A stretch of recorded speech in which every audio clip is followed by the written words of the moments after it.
Hey guys, it's Alicia with WTI. If you need a quick and easy way to upgrade the flooring in your home, check out these FloorPops. These are 12 by 12 vinyl flooring tiles and they are a peel and stick. So it makes it really easy to DIY upgrade a space.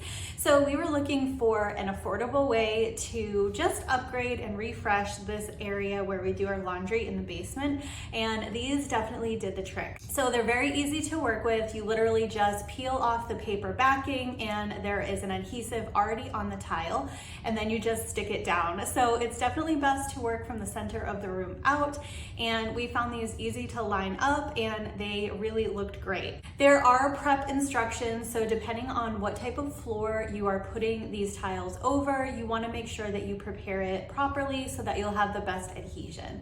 We found these really easy to stick down. We found them super easy to line up, and I feel like they just definitely gave a fresh look to this laundry room space. So these are a great option for a DIY project, quick and easy, and definitely makes a big difference. And that's my point of view.